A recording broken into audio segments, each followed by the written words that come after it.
우리가 살고 있는 LA는 사계절이 이렇게 뚜렷지 않는 곳인데 요즘 이렇게 새벽에 나가가 보면 날씨가 제법 이렇게 쌀쌀하고 아침 이슬도 이렇게 많이 내리는 것을 보면서 이 LA도 여름이 가고 가을이 찾아왔구나라는 것을 새삼스럽게 느껴볼 때가 있습니다. 그러고 보면 우리 엊그저께 시작한 우리 2020년 한 해도 이번 달 10월 달을 끝을 맺고 11월, 12월 두 달을 이렇게 지나고 나면은 이제는 역사의 뒤안길로 사라지게 되는 것을 우리가 생각을 해볼 수가 있습니다. 올 한 해는 이 코로나로 때문에 모든 활동들이 이렇게 멈춰지게 되어서 아주 천천히 쉬엄쉬엄 지금까지 온 것 같은데, 가만히 생각해 보면 예전과 별다를 것이 없이 알면 더 빨리 시간이 흐르지 않았나라는 그런 생각을 가지게 됩니다. 여러분 어떻습니까?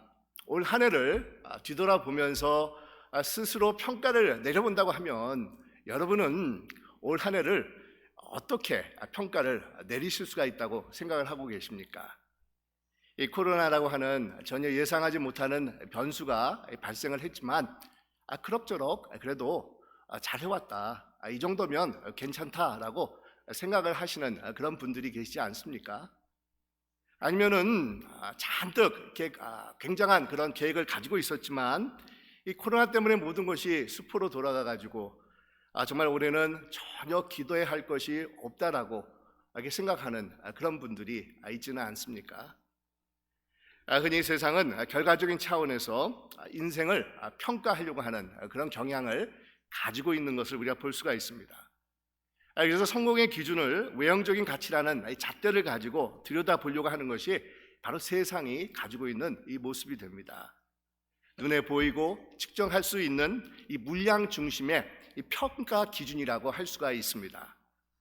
하지만 우리 하나님은 물론 결과도 중요시 생각을 하시겠지만 무엇보다도 과정을 중요시 하시는 분이시라는 겁니다. 아무리 인간들 눈에는 훌륭한 결과가 나왔다 할지라도 과정이 바르게 진행이 되지 못했다고 하면은 야박한 평가를 내시는 분이 바로 우리가 섬기는 이 하나님이시라는 겁니다. 또한 결과가 신통하지 않게 나왔다 할지라도 주어진 상황에서 내가 최선을 다하고 또 수고와 노력을 아끼지 않았다고 하면은 누구 못지않게 정말 잘했다, 정말 수고 많이 했다라고 칭찬해 주시는 분이 바로 우리 하나님이시라는 겁니다. 이것이 예수님께서 우리에게 말씀해 주신 달란트 비유에서 잘 드러나고 있는데, 여러분 이 결과적인 측면에서만 보면 5달란트를 가지고 5달란트를 더 많이 만들어 온 사람에게 더 많은 칭찬이 가야 됩니다. 하지만 우리 하나님께서는 그렇게 하지 않고 계셨다는 겁니다. 5달란트를 가지고 5달란트를 더 많이 만들어 온 사람이나 2달란트를 가지고 2달란트를 더 많이 만들어 온 사람이나 똑같이 착하고 충성된 종아라고 이 칭찬을 하셨습니다. 하지만 어떤 수고도 하지 아니하고 어떤 노력도 하지 않았던 두려움과 게으름 때문에 1달란트를 그대로 가지고 온 그 종에게는 심한 그런 야단을 치신 것을 볼 수가 있습니다. 여러분 이것이 우리 하나님의 이 법칙입니다. 하나님께서 우리의 삶을 평가하시는 이 기준이 됩니다. 우리 하나님께서는 누가 제일 많이 벌어왔는가가 중요한 것이 아니라는 겁니다. 그러기에 이 결과도 중요하지만 무엇보다도 어떤 과정을 거쳐서 오늘날까지 내가 왔는가를 좀 더 우리는 깊이 평가해 볼 수 있는 자들이 되어야 된다는 겁니다. 바로 이 점을 오늘 본문에서 우리는 생각해 볼 수가 있는데, 과연 하나님께서 보시는, 하나님께서 귀하게 여기시는 그 과정의 요소들은 어떤 것인가? 과연 하나님께서 과정을 보실 때 평가하시는 그 기준은 어떤 것인가를 오늘 본문을 통해서 우리는 다시 한번 생각해 볼 수 있다는 겁니다.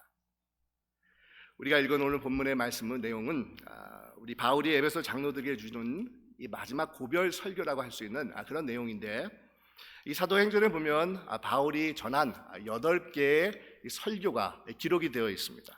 근데 그 8개의 설교가 거의 하나같이 보면은 전도 목적으로 아니면은 변증 차원에서 전한 그런 설교가 됩니다.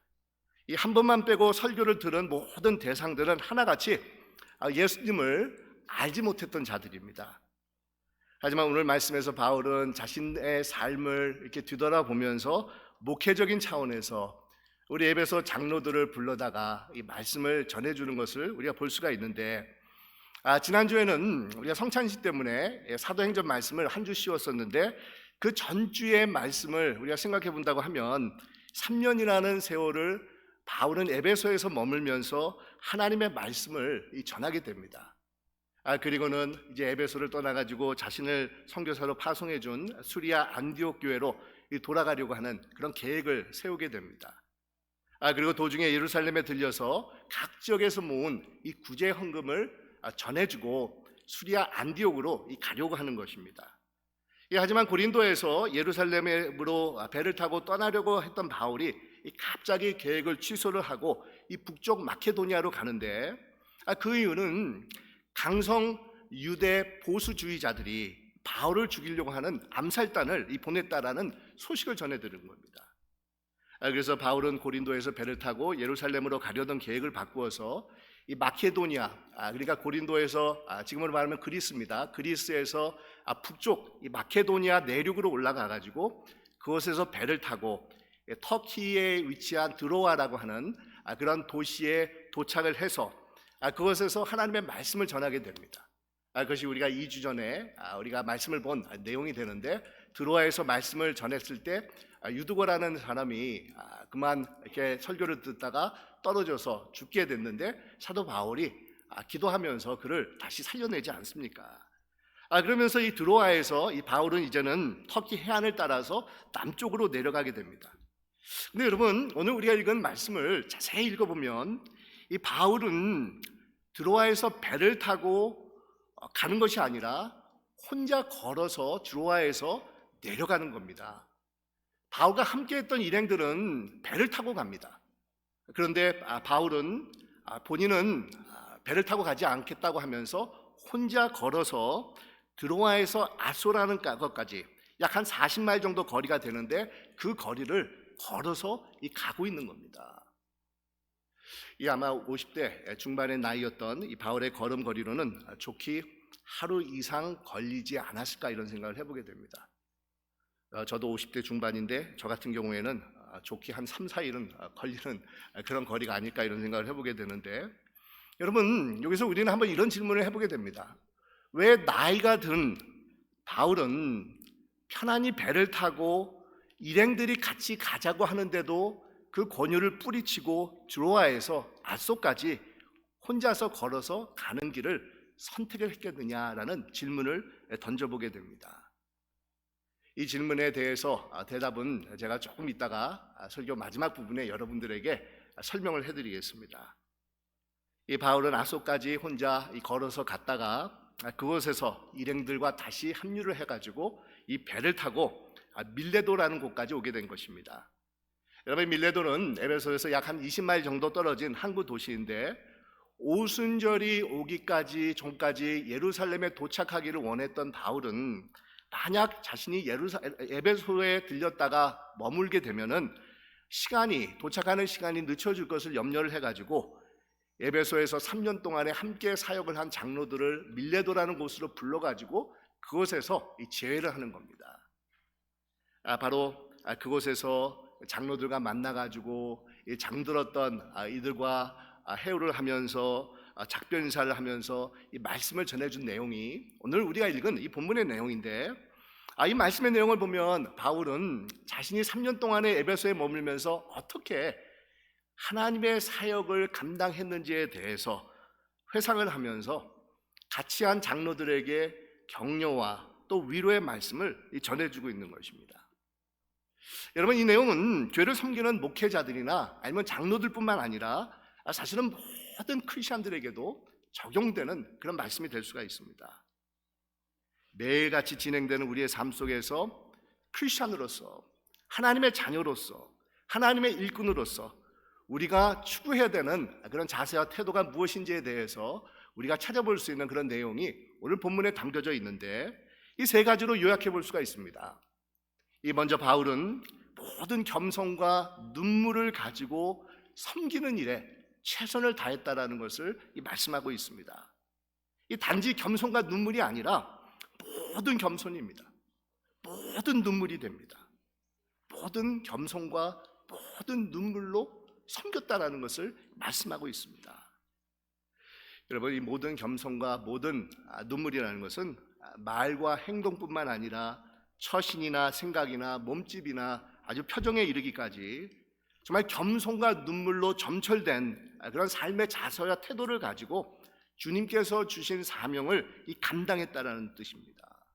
그러니까 교회에서만이 아닙니다. 주일 날에만 그런 것이 아닙니다. 봉사를 할 때만 그랬다는 것이 아닙니다. 자신 삶 전체에서 이 겸손과 눈물을 가지고 정말 섬김의 자세를 보인 것을 이 바울이 말씀하고 있습니다. 여러분, 겸손이라는 말을 우리가 많이 듣는데 과연 겸손이 무슨 모습을 가지고 있겠습니까? 이 겸손은 낮아짐입니다. 마음을 비우는 것을 말하고 있습니다. 상대를 자신보다도 높게 여기는 그런 모습입니다. 심령이 가난한 자들이 겸손한 자들입니다. 작은 자가 되는 것입니다. 그런데 여러분, 우리가 바울의 삶을 우리가 살펴본다고 하면 애초부터 바울은 겸손한 자가 될 수가 없는 그런 태생 출신입니다. 히브리인 중에 히브리인이고 정통 엘리트 코스를 거쳐온 사람이 이 바울입니다.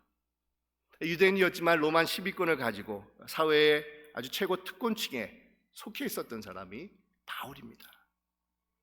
하지만 바울은 우리 예수님을 만나고 나자 이 모든 것을 그냥 배설물로 여기고는 자신을 낮추고 또 낮추면서 겸손함을 가지고 삶에 임하는 그런 자세와 태도를 가지게 되었다는 겁니다.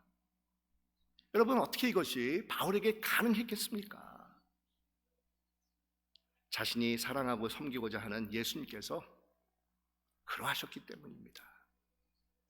우리 예수님은 하나님과 동등된 위치에 계신 분이셨지만 그 모든 것을 버리고 종과 같은 연약한 인간의 모습으로 이 세상에 찾아오셨습니다.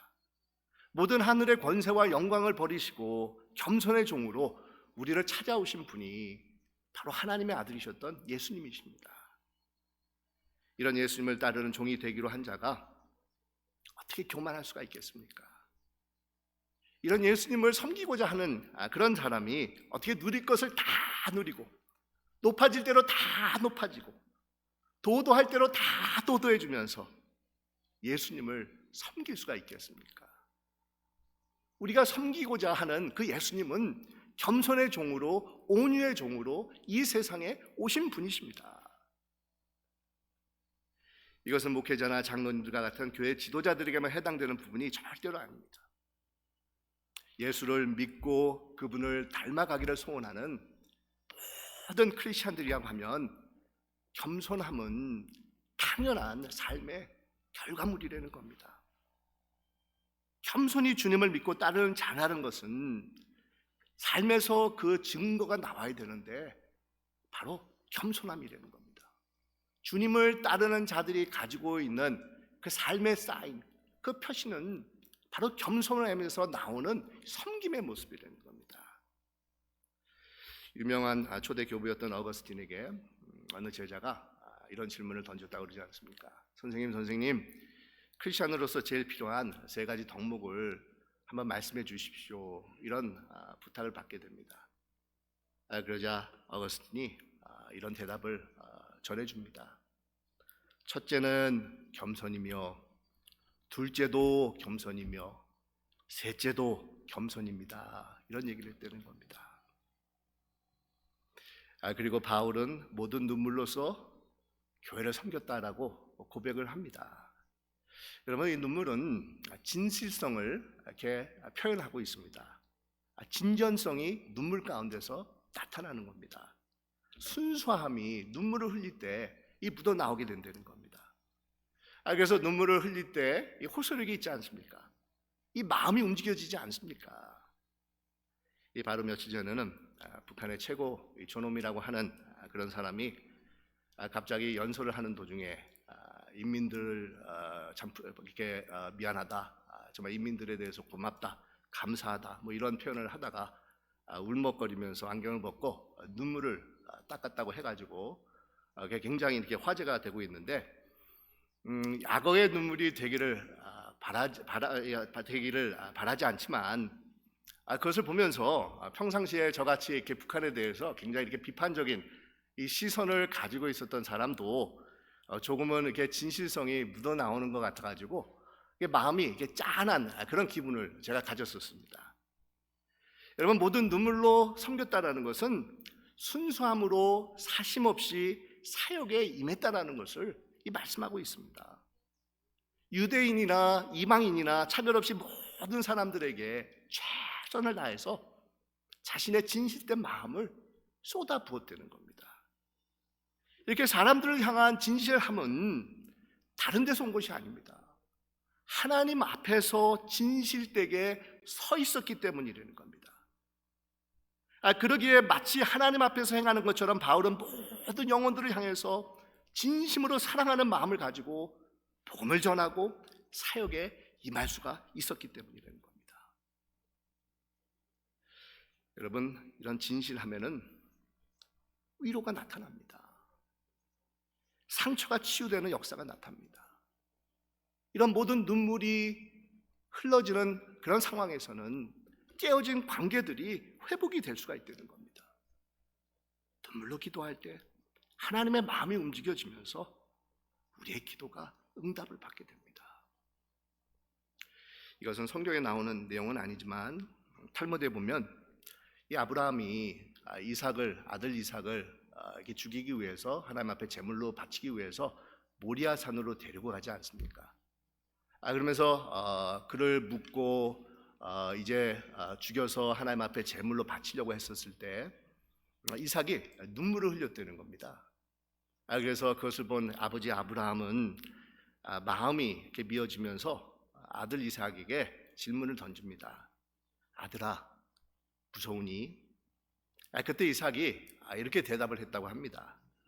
저는 괜찮은데 이 사실을 어머니가 아시면 얼마나 슬퍼하실까 생각이 나가지고 그만 눈물이 났습니다. 그러자 우리 하나님께서는 너무 감동을 받으셔가지고 급히 천사를 보내셔서 이삭을 구해줬다라는 그런 일화가 이 탈무드에 기록이 되어 있다고 합니다. 또 다른 유명한 초대 교부인 이그나티우스는 이런 얘기를 합니다. 뽀송뽀송한 눈을 가지고는 천국에 들어갈 수가 없습니다. 이런 얘기를 합니다. 눈물을 가지고 진실됨으로 하나님 앞에 나가고 또 모든 이웃을 대할 때 우리는 정말 천국의 모형이 이 땅에 이루어지는 것을 맛보면서 살아가는 자들이 될 수가 있는 것입니다. 또한 두 번째로 바울은 시련과 고난 속에서도 포기하지 아니하고 인내의 모범을 보여준 것을 오늘 말씀 가운데서 피력을 하고 있는데, 복음을 전하기 위해서 최선을 다한 바울에게도 인생의 시련과 어려움이 어김없이 찾아왔던 겁니다. 그것도 한두 번이 아니었습니다. 계속해서 역경과 핍박과 환난이 이 바울을 괴롭혔습니다. 그럼에도 바울은 참고 인내하며 변치 않는 마음을 가지고 이 주님을 섬겼던 자입니다. 유대인들의 관계로 인해서 가는 곳곳마다 곤혹을 계속해서 치르게 되었는데, 직접적으로 이들이 공격을 해올 때도 있었고 아니면 로컬 사람들, 이방 사람들을 선동을 해가지고 교묘하게 이 바울을 괴롭혔던 적이 있었습니다. 뿐만 아니라 에베소에서는 바울의 전도로 인해서 이 아담이 우상신을 만들어 팔던 비즈니스가 잘 되지 않게 되자 그 비즈니스를 하던 사람들이 이렇게 계략을 꾸며가지고 그 도시에 큰 소동을 일으켜가지고 정말 바울에게 위협과 핍박을 가한 적도 있었습니다. 그러니 얼마나 이 바울이 정말 긴장감 속에서 매일같이 살아갔겠습니까? 언제 어디서 어떻게 이 압력과 박해가 들어올지 못하는 상황 속에서 바울은 그저 하루하루 무사하게 마치는 것 그 자체가 정말 감사함을 가지고 안도의 한숨을 쉬면서 하루하루를 보냈을 것입니다. 여러분, 우리는 아마 이런 바울이 겪었던 핍박과 시련은 지금 현대사회에서 우리가 겪고 있지는 않지만 우리가 신앙생활을 하면서 이 시련과 어려움은 피할 수 없는 것이라는 것을 우리가 경험할 때가 참 많이 있습니다. 특히나 하나님을 올바로 섬기기로 한 자들에게는 더더욱 이런 어려움이 몰아닥칠 때가 있습니다. 왜냐하면 세상의 어두운 세력들은 빛과 소금으로 살아가려고 하는 하나님의 자녀들을 가만히 두지 않기 때문이라는 겁니다. 이 어둠의 세력들은 진리가 드러나는 것을 싫어하게 되어 있기 때문이라는 겁니다. 그래서 우리 예수님께서도 이렇게 말씀하고 계시지 않습니까? 나로 말미암아 너희를 욕하고 박해하고 거짓으로 너희를 거슬러 모든 악한 말을 할 때 너희에게 복이 있나니 기뻐하고 즐거워하라. 하늘에서 너희 상이 큽니다 라고 말씀을 합니다. 너희가 내 이름으로 말미암아 모든 사람에게 미움을 받을 것이나 끝까지 견디는 자는 구원을 얻으리라 라고 이 말씀을 합니다. 여러분, 우리가 시련과 어려움 속에서도 믿음을 버리지 아니하고 인내를 가지고 끝까지 견뎌야 되는 이유는 하늘나라에 대한 소망이 우리에게 있기 때문이라는 겁니다.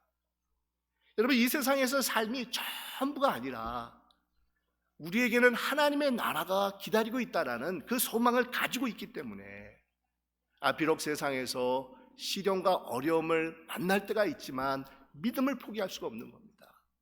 끝까지 인내를 가지고 우리 주님을 바라보면서 우리에게 주신 그 길을 걸어가야 된다는 겁니다. 또한 우리는 고난과 시련을 통해서 우리의 삶이 정화가 되고 성숙해질 수가 있습니다. 신앙과 인격이 다듬어질 수가 있고 하나님께서 기뻐하시는 정금과 같은 그런 존재로 변화되어 나올 수가 있다는 겁니다. 그래서 야고보서에 보면 시련과 어려움을 당하거든 오히려 온전히 기쁘게 여기라 라고 말씀하면서 인내를 온전히 이루라라는 권면의 말씀을 하고 있습니다. 왜냐하면 이는 우리로 온전하고 구비하여 조금도 부족함이 없게 하려 함이기 때문이라는 겁니다.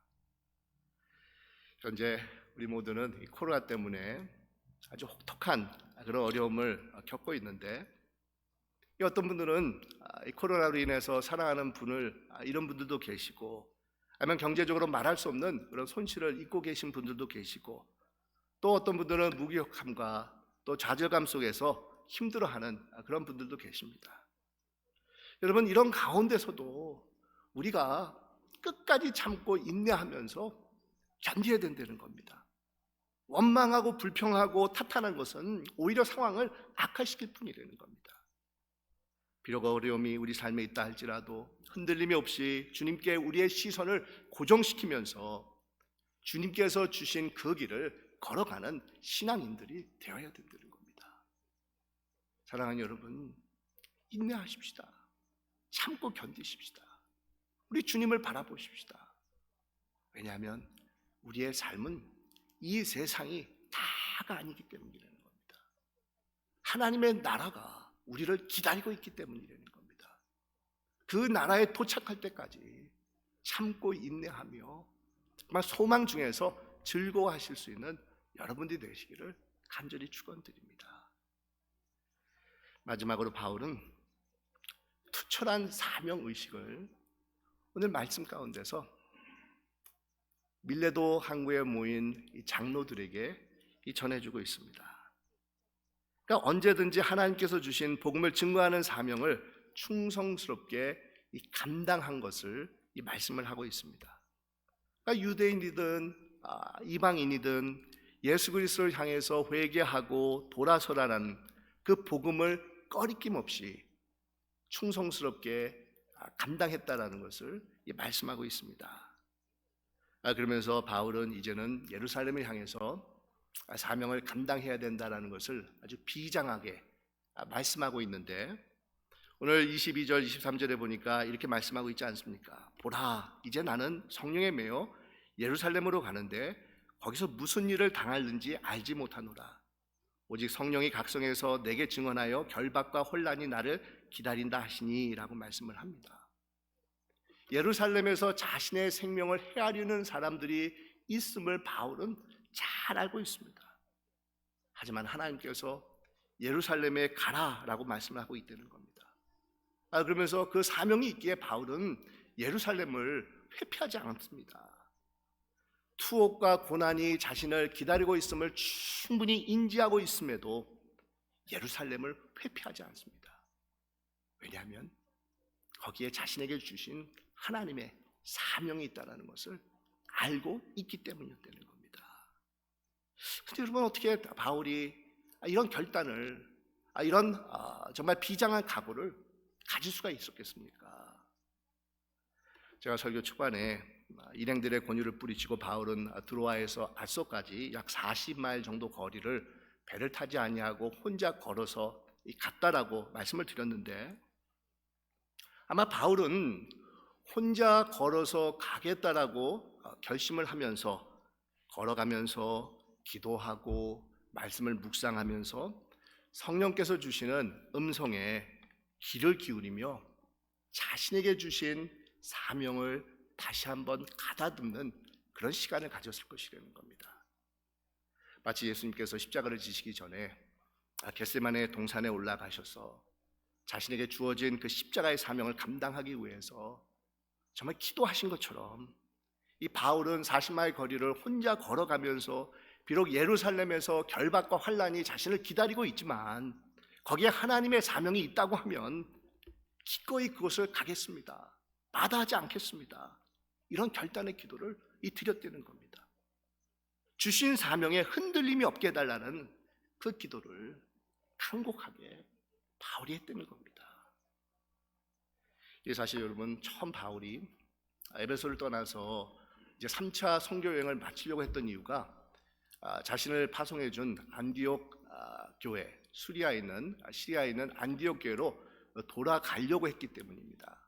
그러면서 돌아가는 그런 과정에서 예루살렘에 잠깐 들려가지고 구제 헌금을 전해주려고 하는 그런 계획을 바울이 가지고 있었습니다. 하지만 어느 순간부터 바울의 이 마음이 변화가 되기를 시작하는 것을 성경에서 말씀하고 있습니다. 바울은 성령의 음성을 듣기 시작한 겁니다. 예루살렘에서 고난과 결박이 너를 기다리고 있지만 그곳에 너의 사명이 있단다라는 성령의 음성에 귀를 기울이기 시작을 했다는 겁니다. 그러면서 기도하면서 다시 한번 자신의 사명을 확고하게 붙잡았습니다. 그래서 여러분, 성경을 보면은 처음에는 수리아 안디옥을 가겠다고 하지만 이 바울의 마음이 바뀌기 시작을 합니다. 예루살렘을 가겠다고 합니다. 예루살렘에 자신의 사명이 있음을 고백을 합니다. 그러면서 오늘 본문에 보니까 아주 유명한 바울의 정말 신앙 고백이자 사명이 고백되고 있는 것을 우리가 볼 수가 있는데, 내가 달려갈 길과 주 예수께 받은 사명 곧 하나님의 은혜의 복음을 증언하는 일을 마치려 하면은 나의 생명조차 조금도 귀한 것으로 여기지 아니하노라, 이렇게 말씀을 합니다. 비록 자신의 생명에 정말 위력이 가해지고 정말 생명이 헤쳐질 수 있는 그런 상황이 온다 할지라도 하나님께서 주신 자신만이 걸어가야 되는 그 사명의 길을 가겠다라는 것을 피력을 하고 있습니다. 자신이 반드시 가야만 되는 인생의 필연적인 사명이 있음을 바울은 밝히고 있는 겁니다. 비록 생명이 있는 한이 있다 할지라도 사명을 완수하겠다라는 이 결단을 가지고 있었다는 겁니다. 여러분, 어떻습니까? 바울은 복음을 증거하는 사명이 자신에게 주어져서 비록 예루살렘에서 환난과 핍박이 기다리고 있음을 알고 있음에도 불구하고 그것을 회피하지 않고 그 길을 가겠다고 고백을 하고 있습니다. 여러분, 어떻습니까? 여러분에게는 하나님께서 주신 달려갈 길이 있다고 하면 어떤 것들이 있겠습니까? 가정에서, 사회에서, 교회에서 하나님께서 여러분에게 주신 그 사명이 있다고 하면 어떤 것이 있겠습니까? 아버지로서, 어머니로서, 남편으로서, 아내로서 반드시 달려가야 될 그 길이 있지 않습니까? 생업에서는 회사와 직원을 책임지는 고용주로서의 사명이 있을 수가 있고, 아니면 정말 회사의 발전과 가정의 생계를 책임지는 그런 책임이, 그런 사명이 여러분들에게 있습니다. 또 교회에서는 장로로, 권사로, 집사로 감당해야 되는 여러분들만이 달려가야 될 그 길이 있다라는 겁니다. 바로 그것이 하나님께서 주신 사명입니다. 그것을 마다하면 안 된다는 겁니다. 아무리 상황이 꼬이고 정말 복잡해지고 힘들고 지쳐간다 할지라도 하나님께서 주신 그 길을 변함없이 달려가는 자들이 되어야 된다는 겁니다. 끝까지 사명을 완수할 수 있어야 된다는 겁니다. 사랑하는 여러분, 바로 바울은 그 사명에 대한 확고한 결단을 가지고 있었습니다. 자신에게 전혀 이익이 없습니다. 오히려 피해만 기다리고 있습니다. 그럼에도 불구하고 바울은 그 길을 가겠다고 말씀을 합니다. 왜냐하면 하나님께서 주신 사명이기 때문이라는 겁니다. 사실 우리는 때로는 이 세상을 살아가면서 지나치게 결과에 신경을 쓸 때가 참 많이 있습니다. 결과에 따라서 우쭐대기도 하고 아니면 결과에 따라서 풀이 죽어 있을 때도 있습니다. 하지만 여러분, 우리 인생의 결과는 하나님께 달려 있습니다. 우리 인생의 최종 결과는 이 세상에서 이루어지는 것이 아니라 하나님 앞에서 나타나게 되어 있다는 겁니다. 우리 하나님께서 최종적으로 결정해 주신다는 겁니다. 우리는 단지 이 세상을 살아가면서 최선을 다해서 노력할 뿐입니다. 겸손과 눈물로 주어진 모든 일들을 감당하고 어떤 인생의 시련과 어려움 속에서도 좌절하지 아니하고 변치 않는 마음으로 주어진 사명을 감당하고 내게 주어진 그 길을 끝까지 걸어가는 것입니다.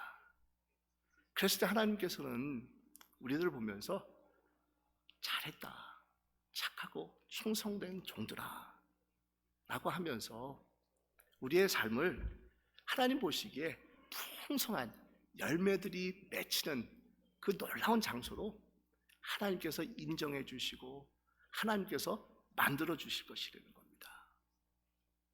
사랑하는 여러분, 우리 한번 생각해 보십시다. 얼마나 내가 이 세상을 살아가면서 모든 겸손과 눈물을 가지고 이 삶을 대하고 있는가? 또한 내가 어려움과 시련이 있다 할지라도 포기하지 않는 그런 마음을 가지고 있는가? 내게 주신 사명을 끝까지 완수하려고 하는 그런 자세를 가지고 있는가? 이런 사실을 생각해 보면서 우리 하나님 앞에 더욱더 충성된 종으로서 우리에게 주어진 순간순간을 정말 하루하루를 살아가는 여러분이 되시기를 주님의 이름으로 축원드립니다. 기도하겠습니다.